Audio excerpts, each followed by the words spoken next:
Nicole Watterson, a prominent character in the animated series The Amazing World of Gumball, is the mother of the Watterson family. Her full name is Dr. Nicole Watterson. She is a blue anthropomorphic cat, often depicted as the voice of reason in the otherwise chaotic Watterson household. So, welcome to a video of all the stages of Nicole Watterson life. So how did Richard and Nicole meet? You see, the cartoon takes its time explaining this. 5 seasons and 6 episodes, to be exact. The first episode tells us about the choices Nicole made when it came to choosing a suitor. The episode begins with a typical family scene in Gumball's own home, where Nicole is offering dinner to her family. However, a disaster occurs that causes the cat to question how she got into this situation. After a few brief seconds of meditation, she finds her answer: the day she met Richard. At this point in the episode, Nicole has a flashback that will finally reveal the whole truth about the couple. The point is that one day Nicole was on her way to her karate tournament with her parents, who were very demanding of her and wouldn't stop scolding her about the smallest of things. They were so demanding that when Nicole was born, she was given an executive suit and the first name Doctor, which is why she is called Dr. Nicole.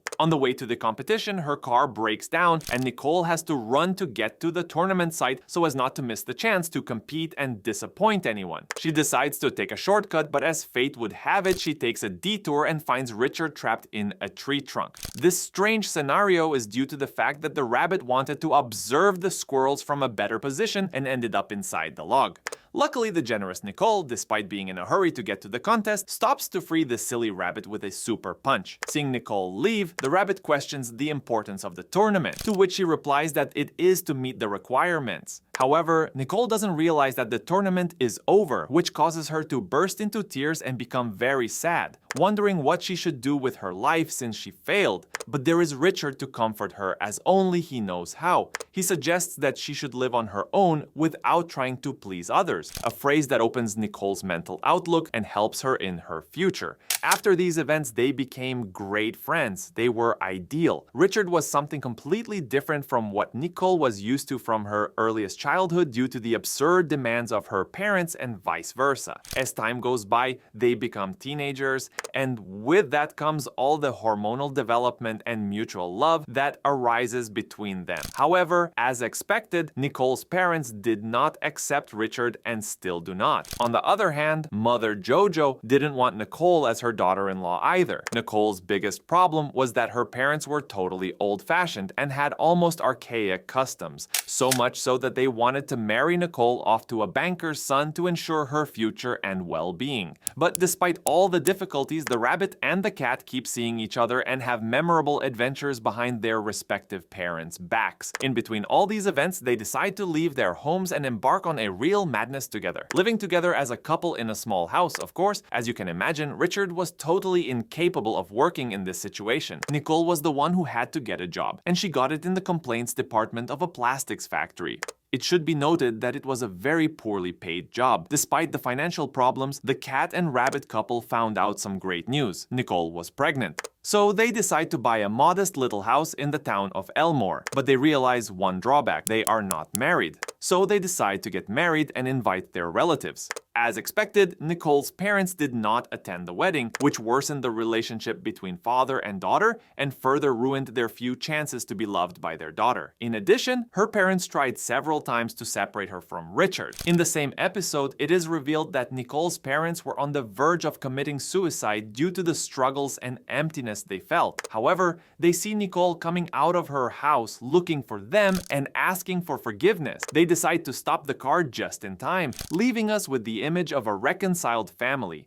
As you may have noticed, this is considered one of the most dramatic episodes of the entire series. Nicole's love for Richard is rather odd, but it is still there. She is aware that Richard is socially awkward and still has memories of him being an idiot, but that does not stop her from protecting him with all her might and taking care of him as well. On the other hand, Nicole sometimes uses Richard to control her sons, as part of making him the bad cop as seen in The Password. In The Love, she is unable to explain why she loves Richard, but the two eventually just hug each other. Back to Nicole's pregnancy. This is where her first son Gumball was born, although his real name is Zach. Actually, Gumball is the nickname he got for being so ugly. When he was born, the doctors asked Nicole to stay at the hospital for a few more days because they wanted to see if there was a reason he was such a horrible baby. Meanwhile, Richard returned home and decided to make a drastic decision that would ruin the family's financial stability forever. The amazing bunny decided to buy a star online. A few days after these events, Gumball and Nicole finally arrive at their new home and prepare it for the child. They get to know the neighborhood, as is classic in all cartoons, and discover that there is an obnoxious neighbor who becomes the protagonist's neighbor.